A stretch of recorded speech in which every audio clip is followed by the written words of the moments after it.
हैदराबाद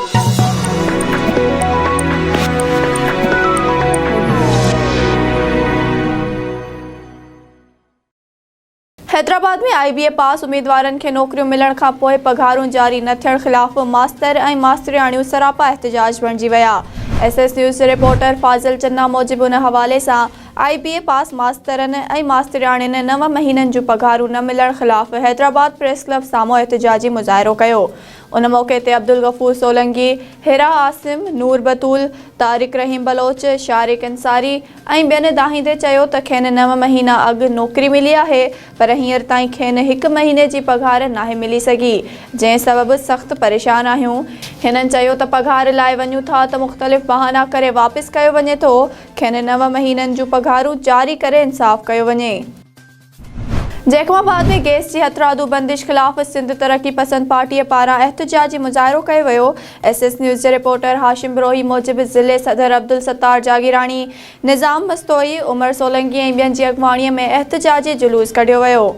उन मौक़े ते अॻवाणनि ख़िताब कंदे चयो त सॼे शहर में गैस इंतज़ामिया हथरादू गैस बंदि करे शहरनि खे अज़ाब में विझी छॾियो आहे।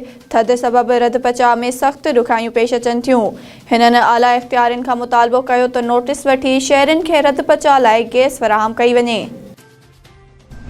Pakistan defence piece movement Hyderabad पारां प्रेस क्लब जे ऑडिटोरियम हॉल में बानी कायदे आज़म मोहम्मद अली जिन्ना जी सालिगिरह तक़रीब मुनक़िद कई वई। SS न्यूज़ जे रिपोर्टर फाज़िल चन्ना मूजिबि तक़रीब में कायदे आज़म मोहम्मद अली जिन्ना जी 146 सालगिरह जो केक कटियो वियो। उन मौक़े ते पीस जे अॻवान मोहम्मद काशिफ बाग़ी, शकील अहमद गौरी, डॉक्टर सिकंदर राजपर, एडवोकेट बशीर सेठार, अनीसा वलीउल्लाह ऐं ॿियनि ख़िताब कंदे चयो त बानी पाकिस्तान कायदे आज़म मोहम्मद अली जिन्ना जूं पाकिस्तान ठाहिण में वॾियूं क़ुर्बानियूं आहिनि, जंहिंखां पोइ पाकिस्तान वजूद में आयो। हिननि चयो त मौजूदा वक़्त में पाकिस्तान खे मज़बूत करण में पाक आर्मीअ जो वॾो किरदारु आहे। असांखे घुर्जे त असीं पंहिंजे प्यारे वतन जी हिफ़ाज़त करियूं ऐं पाक फ़ौज सां हर वक़्तु गॾु हुजूं।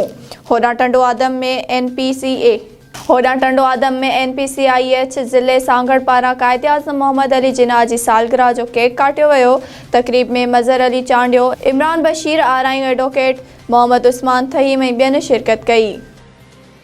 सिंध जे मुख़्तलिफ़ शहरनि में STP पारां STP जे सरबराह डॉक्टर कादिर मक्सी जी सालगिरह मल्हाई वई।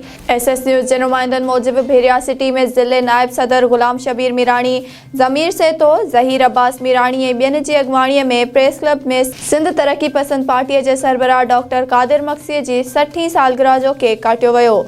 पंगरियो में STP जे चेयरमैन डॉक्टर कादिर मक्सीअ जी 60वीं सालगिरह मल्हाई वई, जंहिंमें STP तालके टंडो बागो जे अॻवान हाजी लखा ॾिनो उमराणी, अला बख्श दर्स समेत पार्टी कारकुननि वॾी तादाद में शिरकत कई। तलहार में मज़र कहरी, असलम समो, शौकत उमराणी ऐं ॿियनि डॉक्टर कादिर मक्सीअ जी सालगिरह जो केक कटियो। बुहारा में सिंध तरक्की पसंद पार्टीअ जे चेयरमैन डॉक्टर कादिर मक्सीअ जी 60वीं सालगिरह जो केक STP बुहारा हाउस ते तालके सदर सालेह मल्हा, मुश्ताक कुरैशी, उस्मान मल्हा ऐं ॿियनि जी अॻवाणीअ में कटियो वियो।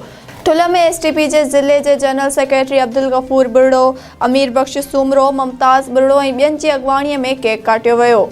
STP ज़िले मटियारीअ पारां पार्टी चेयरमैन डॉक्टर कादिर मक्सीअ जी सालगिरह जो केक ॼाम हाउस बाउदेरो में कटियो वियो। तक़रीब में ॼाम शौकत अबड़ो, अब्दुल हकीम नोह पोटो, ग़ुलाम कादिर मेमन ऐं ॿियनि शिरकत कई। अॻवाणनि ख़िताब कंदे चयो त डॉक्टर कादिर मक्सी इनक़लाब जी उहा रोशन शमा आहे जंहिं सदाईं सिंध ऐं सिंधी क़ौम जे आजिबे जे लाइ जदोजहद कई आहे।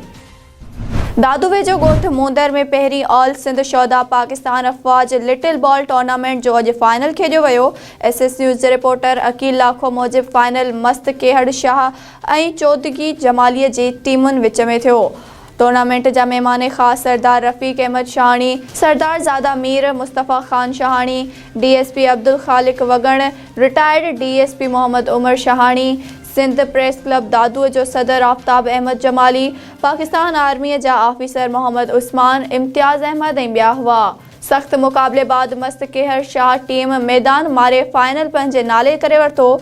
चीफ सरदार रफ़ीक अहमद शाहानी फाइनल खटींदड़ टीम जे कप्तान खे बोस्कीअ जो पटको पारायो। आयल महिमाननि रांदीगरनि खे तोहफ़ा ॾिना।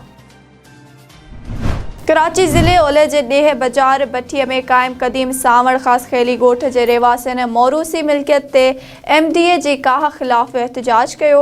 SS न्यूज़ जे रिपोर्टर नबी बख्श ख़ास खेली मूजिब नौदरन बाईपास वेझो ज़िले ओलह जे क़दीम सांवड़ बिरोही ॻोठ जे मोरूसी ज़मीन ते MDA जे इरफान बेग ऐं रियाज़ बेग पारां कब्ज़े जी कोशिश करे ज़मीन ते ट्रैक्टर हलाए छॾियो।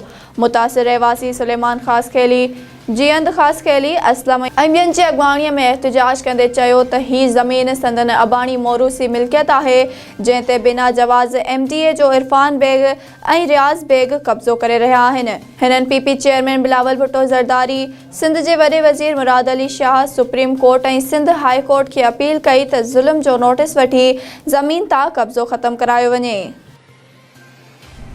टंडो जाम में सुजाग नौजवान इतिहाद पारां लतीफ़ ऐं जाम शाख जे आबादकारनि खे पाणी न मिलण ख़िलाफ़ रैली कढी वई।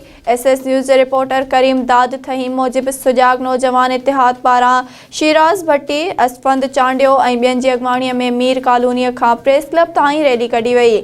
उन मौक़े ते हिननि चयो त लतीफ़ ऐं जाम शाख जे नंढनि आबादकारनि खे पाणी न पियो मिले, जंहिं सबबि आबादकार सख़्त मुआशी बदहालीअ जो शिकार बणिजी रहिया आहिनि। हिननि इल्ज़ाम हयो त SDO आबपाशी सुल्तान नाराई पैसनि एवज़ पाणी विकिणी रहियो आहे। नोटिस वरितो वञे।